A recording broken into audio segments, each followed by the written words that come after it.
At pag-usapan nga natin ang ikalimang araw ng impeachment trial ni VP Sara Duterte. Kumuha pa tayo ng ibang opinyon at makakasama natin ngayon sa pagkakataong ito si Attorney Jose Roy III, ang dating Dean ng PLM College of Law at miyembro ng Defense Council ni dating Supreme Court Chief Justice Renato Corona. Magandang gabi, Attorney Roy. Welcome back sa Arangkada Balita.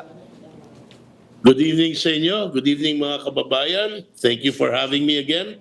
Yes, Attorney Roy, di ba? Kung tutuusin dapat, simple lang naman yung dapat dito sa trial na to, sa Article 4, ang papatunayan lang natin ay kung sinabi ba talaga ni Vice Presidente Sara Duterte yung, yung mga katagang iyon, yung mga pagbabanta. Pero bakit tila nagiging masyadong komplikado? Kasi ang nangyayari, pinipilit ng ibang kasama sa proseso na patunayan na meron ngang mga krimen. Kino-convert nila yung, binabago nila itong paglitis ng impeachment at pinipilit o parang sadyang ginagawang parang paglitis ng krimen na ordinaryong litigation. Kaya nagkakaganyan. Pati yung mga detalye doon sa mga dokumento, yung mga mali-mali na spelling, mali-mali na petsa, ginagawang malaking bagay. Pero ilang beses kong uulitin to. Hindi naman natin pinapakulong si Vice President Inday eh.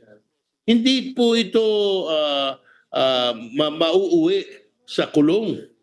Ito po ay impeachment trial. Ang parusa po dito o ang magiging hatol, hindi po parusa, ang magiging hatol po dito, pagtanggal sa posisyon at pagbabawal na muling tumakbo para sa posisyon. Ang mga paglitis na ganito ay para lamang sa pinakamataas na opisyal ng gobyerno. Special pong kaso ito.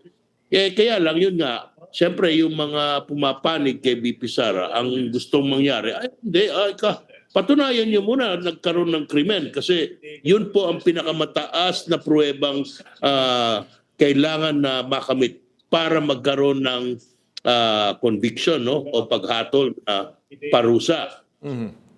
Kasong kriminal.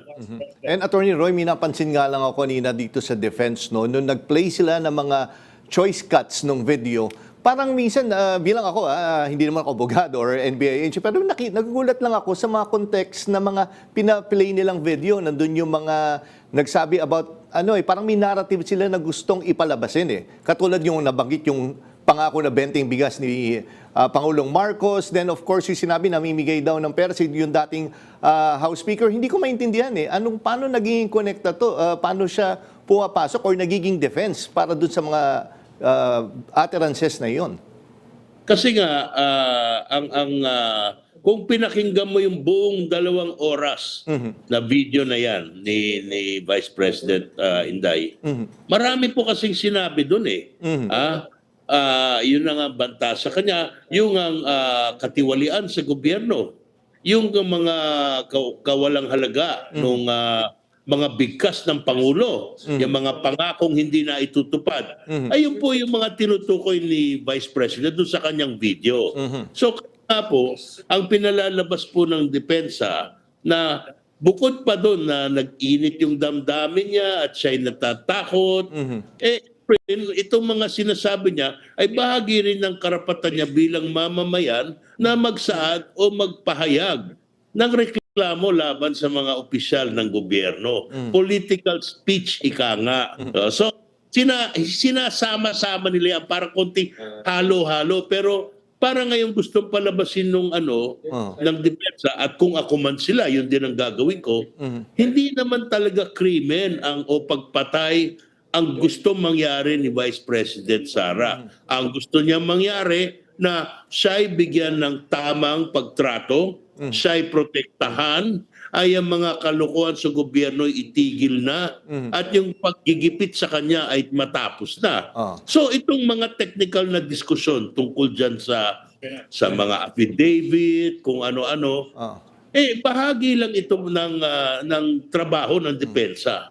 Gawan ng pagdududa doon sa sinasabi natin o sinasabi ng prosekusyon na yung ginawa ni Inday Sara labag sa kanyang katungkulan bilang Vice Presidente. Oo. And kanina, nakita din natin nga yung manner ng mga pagtatanong ng Defense Counsel, yung medyo condescending tone at may mga side remarks. Kung matandaan nyo, attorney, kanina may sinabi pa nga na 80, nagtanong po siya, yung parang 80 na mas mataas pa yung grade ni VP Sara kumpara doon sa ilang abogado doon. Ano po masasabi nyo sa ganong klaseng estilo? O siguro nga mataas yung grade ni VP Sara. Well, minsan kasi ang siyempre tignan mo naman kung gaano katagal nakasalang yung witness. Napakatibay nung testigo. Oo. Kasi abogado rin eh, 'di ba? So naintindihan niya yung mga tinutukoy ng mga nagtatanong sa kanya. Mahirap talagang pag yang nakasalang Ay, bihasa sa pagtetestigo. Ito kabisado niya labas-pasok yung kanyang trabaho eh. At malimit itong nagte-testify. Opo. So, kailangan ngayon, isipin mo naman yung responsibilidad ng depensa. Ang pinaglalaban nila yung political career ni VP Sara, hindi talaga, maghahanap talaga ng paraan yan. Kahit lisin niya yung testigo, awayin niya, pikunin niya, bastusin niya, kung hanggat kaya, natural lang po yun. Nangyayari po talaga yan sa paglitis. Oo, at tinatry nga nila i-break itong Oo. witness na to. Opo. Well, in fact, makikita mo rin, yung mga senador, madiin din magtanong. Hindi rin nila, di ba, pag medyo gustong merong ipahiwatig, madiin din ang tanong. Opo. Sige, nako. Maraming salamat, Attorney Roy, sa oras na binigay mo din sa kada balita. I'm sure kailangan na munang tumutok ulit dyan sa impeachment trial. Again, maraming salamat, Attorney Roy, sa ulitin. Thank you rin. Magandang gabi po. Salamat po.